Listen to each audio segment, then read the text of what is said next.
রবিবার Kolkata Hyderabad IPL final ভেস্তে গেলে কি হবে, কারা চ্যাম্পিয়ন, রিজার্ভ ডে আছে কি? বঙ্গোপসাগরে তৈরি হয়েছে গভীর নিম্নচাপ, শনিবার রাতে তৈরি হবে ঘূর্ণিঝড় রেমাল। হালকা বৃষ্টির সম্ভাবনা রয়েছে উপকূলীয় শহর চেন্নাইতে আইপিএল ফাইনাল না হলে কি হবে?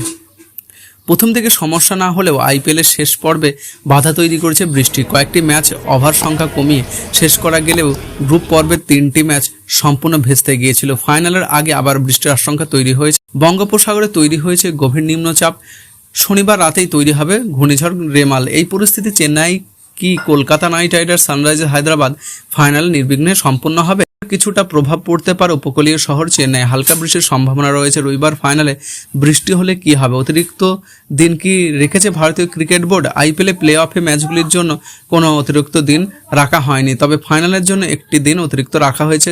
রবিবার একান্তে ফাইনাল ম্যাচ আয়োজন করা সম্ভব না হলে সোমবার ট্রফি লড়াইয়ে মুখোমুখি হবেন শ্রেয়াস আয়ার এবং প্যাট কামিন্সরা। আইপিএল নিয়ম অনুযায়ী 26শে মে রবিবার ফাইনাল শেষ করার চেষ্টা করা হবে। বৃষ্টির সম্ভাবনার কথা মাথায় রেখে অতিরিক্ত 120 মিনিট বা 2 ঘন্টা সময় আগে থেকে বরাদ্দ করেছে বিসিসিআই কর্তারা। সব রকমভাবে চেষ্টা করা হবে রবিবার ফাইনাল শেষ করার। ওভার সংখ্যা কমিয়ে হলেও ম্যাচ আয়োজনের চেষ্টা করা হবে। একান্তই খেলা আয়োজন সম্ভব না হলেও বা খেলা শেষ করা না গেলেও ফাইনাল হবে সোমবার দিন বা সোমবার খেলা শুরু হবে। প্রথম থেকেই রবিবার কয়েক ওভার বা একটি দলের ইনিংস শেষ হয়ে গেলেও তা ধরা হবে না সোমবার। আবার নতুন করে টস থেকে শুরু হবে লড়াই। দীর্ঘ 2 মাস লড়াই করে ফাইনালে ওঠা উভয় দলকে সমান সুযোগ দিতে এই সিদ্ধান্ত নিয়েছে বোর্ড কর্তারা। সোমবার বৃষ্টির কথা মাথায় রেখে 120 মিনিট অতিরিক্ত সময় বরাদ্দ করা হয়েছে।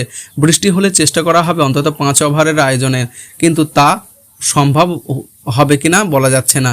রবিবারের পর সোমবারেও ফাইনাল ম্যাচ শেষ না করা গেলেও কারা টপ চ্যাম্পিয়ন ঘোষণা করা হবে না, এক্ষেত্রে সুবিধাজনক জায়গায় রয়েছে কলকাতা নাইট রাইডার্স। আইপিএল সম্পূর্ণ ভেস্তে গেলেও চ্যাম্পিয়ন হবে শ্রেয়াসরা। এক্ষেত্রে বিচার করা হবে যে লিগ পর্বের পয়েন্ট 1 নম্বর দল হিসেবে কেকেআর লিগের লড়াই শেষ করার সুবাদে তৃতীয়বার আইপিএল চ্যাম্পিয়ন।